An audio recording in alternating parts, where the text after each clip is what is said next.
नमस्कार। आज हम बात करेंगे दुनिया की सबसे ताकतवर पर्वत श्रृंखला की।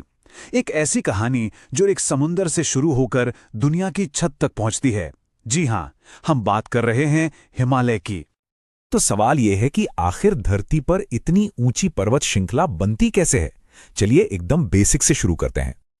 देखिए, मोटे तौर पर पहाड़ तीन तरह के होते हैं, लेकिन हमारा फोकस एक खास तरह के पहाड़ पर है, फोल्ड माउंटेन्स या वलित पर्वत। अब ये बनते कैसे हैं? सोचिए, जमीन के नीचे की विशाल प्लेट्स जब वो आपस में टकराती हैं तो उनके बीच की जमीन किसी कागज की तरह मुड़ जाती है और ऊपर उठने लगती है। और हिमालय सिर्फ वलित पर्वत ही नहीं बल्कि यंग फोल्ड माउंटेन्स हैं। अब जियोलॉजिकल टाइम में यंग का मतलब है कुछ लाख साल पुराने, जो कि बहुत ज्यादा नहीं है। और इसी जवानी की वजह से इनकी चोटियां इतनी नुकीली और आसमान छूती हुई दिखती हैं। अब आता है कहानी में सबसे दिलचस्प मोड़। क्या कोई मानेगा कि इन ऊंचे ऊंचे पहाड़ों का जन्म जमीन से नहीं बल्कि एक पुराने समंदर से हुआ था। हाँ, एक समंदर जिसका नाम था टेथिस सागर। जरा सोचिए, लाखों साल तक इंडियन प्लेट धीरे धीरे उत्तर की तरफ बढ़ती रही और फिर यूरेशियन प्लेट से जा टकराई। ये कोई अचानक हुआ धमाका नहीं था, ये एक धीमी लेकिन जबरदस्त टक्कर थी जो आज भी जारी है। इसी टक्कर ने टेथिस सागर की जमीन को मोड़ना शुरू किया और उसे ऊपर और ऊपर उठाया, जब तक कि वो दुनिया की छत नहीं बन गया। तो इस जबरदस्त सिस्टम को समझने का सबसे अच्छा तरीका क्या है? चलिए हम इस पर एक वर्चुअल चढ़ाई करते हैं। शुरुआत करते हैं सबसे नीचे से, सबसे बाहरी हिस्से से, यानी शिवालिक से। शिवालिक को हिमालय का गेटवे समझा जा सकता है। ये सबसे नई बनी पहाड़ियां हैं जिनकी ऊंचाई भी ज्यादा नहीं है। नदियों ने इन्हें काट काट कर बनाया है और यहां दून जैसी खूबसूरत चौड़ी घाटियां बन गई हैं। चाय के बागानों के लिए एकदम परफेक्ट। नेपाल में इसी रेंज को चुरिया रेंज कहते हैं। चलिए अब थोड़ा और ऊपर चलते हैं। जैसे ही हम शिवालिक को पार करते हैं, हम पहुंच जाते हैं लेसर या मिडिल हिमालयाज में।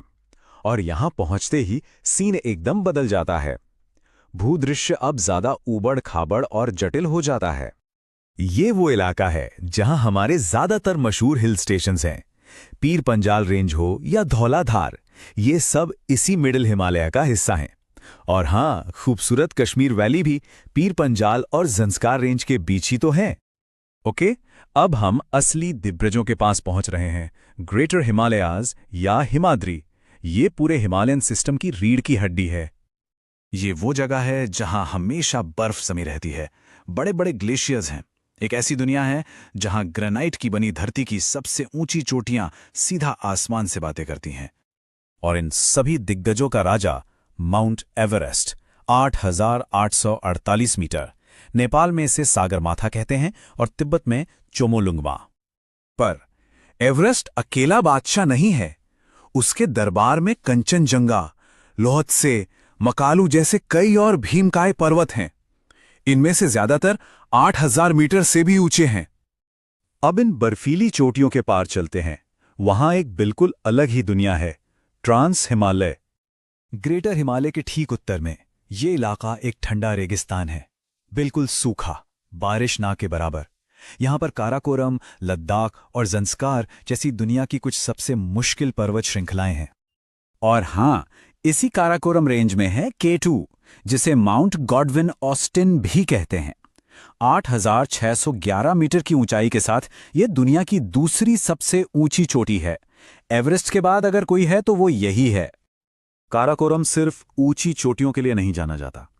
ध्रुवों के बाहर दुनिया के कुछ सबसे बड़े ग्लेशियर यहीं हैं। सोचिए, बर्फ की विशाल नदियां जो धीरे धीरे इस पूरे लैंडस्केप को बना रही हैं। इन्हीं में से एक है सियाचिन।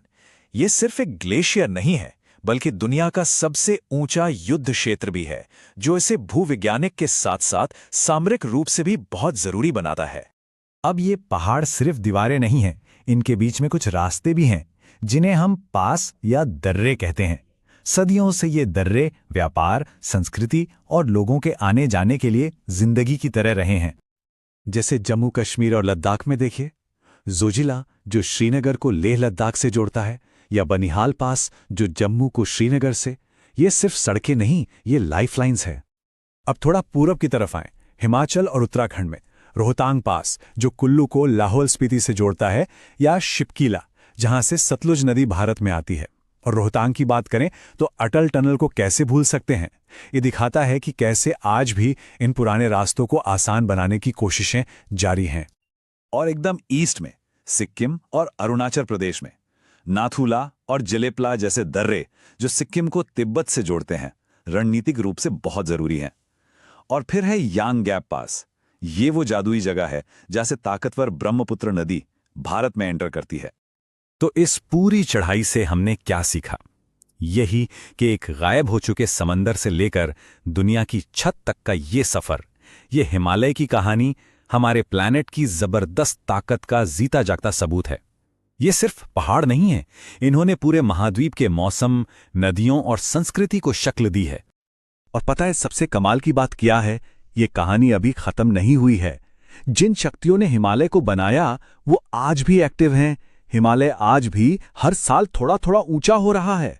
ये हमें याद दिलाता है कि हमारी धरती एक जिंदा चीज है जो हर पल बदल रही है और बन रही है।